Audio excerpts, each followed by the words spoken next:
Skoro sve zaljubljenike u modu put je barem jednom odveo u Italiju. Večeras kolevka stila stiže u našu prestonicu i to u obliku svetski priznatog događaja 24 sata elegancije.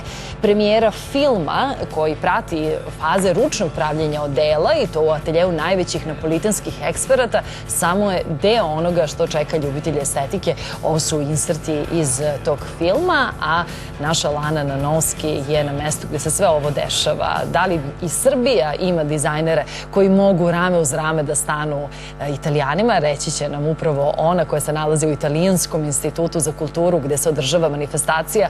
Lana, šta nas sve čeka i da li postoji neki određeni dres kod? Ja vidim da si i ti elegantna ovoga jutra. Naravno, svakako da je elegancija obavezna ukoliko se dolazi u Italijanski institut i ono što sam imala priliku da vidim jesu ova ručno rađena odela i zaista kada pogledam ove modele ne znam eto kako bih poželela i koga bih pre poželela od mojih pratioca da zapravo nosi tu kombinaciju. Svakako više o događaju razgovaram sa Aleksandrom Đorđevićem, inače autorom čitavog koncepta. Dakle, dobro jutro Aleksandre i važno da napomenemo neće biti premijerno izveden samo film, premijera knjige, tačnije prezentacija vaše knjige će biti upriličena, ali i brojna ručno rađena odela.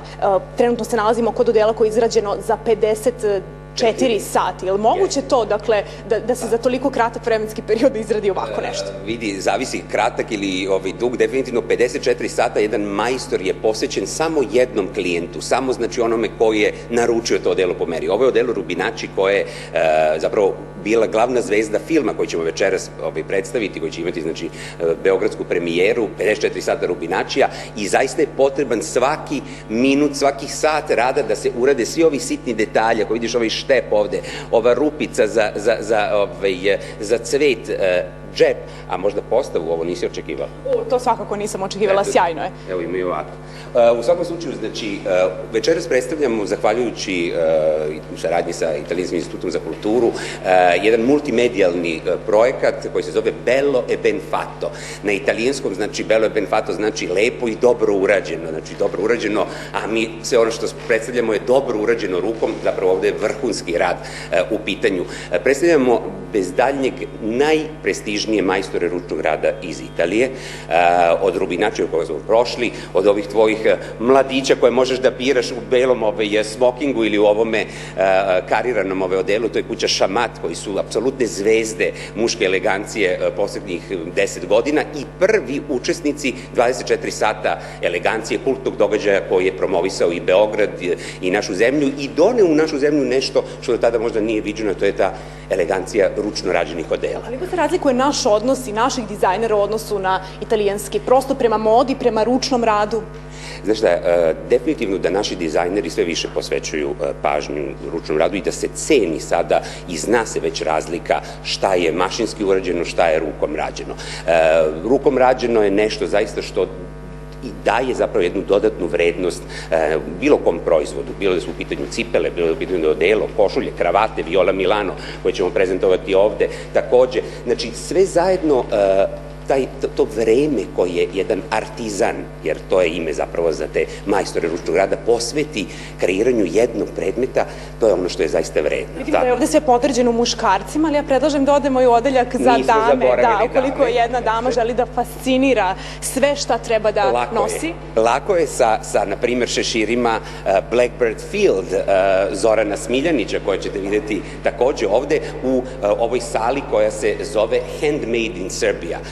Znači, mi se trudimo, Gorsi Luxury Consulting, zapravo i ja, se trudimo da uvek predstavimo i naše majstore ručnog rada, da ih ne zaboravimo, jer su oni ljudi koji predstavljaju našu zemlju, tako da ćemo u ovom salonu ovde u okviru Bello e ben fatto, naši sugrađani će moći da vide, znači, izuzetne satove Hoch brenda, čiji dizajner apsolutno pravi ručno izrađene kućišta satova. Znači, ne same mehanizme, ali celo kućište je rukom rađeno. Bi bio možda preambiciozno. Jeste, preambiciozno bi bilo. U svakom slučaju, gospodin Jelić, koji je dizajner HOK satova, on je jedna od zvezdi ovog segmenta Handmade in Srbija zajedno sa Blackbird Fieldom i čekam upravo naše goste. Vi ste došli jutro, evo oni stižu za koji sat iz Niša. U pitanju su drvene naočare, ludilo, koje su stvarno ludilo. Još uvek nisu tu, dakle tek treba da stignu. Tek treba da stignu. Tako da ćemo na taj način napraviti jednu selekciju i srpskih majstora, pored ovih italijanskih majstora. Pored, naravno, prezentacije knjige koja je posvećena 10 godina 24 sata elegancije, koja, ja mislim, ovako obeležava svaki septembar u našem gradu jedan lep način, gde na Belom dvoru predstavljamo neke od vrhunskih klasičnih automobila, ali i ručno rađenih proizvoda. Da se odiše tim visokim ukusom za modu. Ono što mene zanima, ko nosi zapravo ovo? Kakav treba da budeš da bi zaista mogao da izneseš ovakve odevne predmete i aksesuare? Najbitnije, treba da budeš ono što jesi, ono što nosiš sa sobom. Znači, ti možeš da staviš šta god hoćeš na glavu ili na sebe, ali ako nemaš iznutra ono nešto što te čini elegantnim, to neće izgledati. Ili smo rođeni s tim ili nismo. Nažalost je tako. Teško se to uči. Dobro, hvala vam. Možda i može da se nauči, ajde.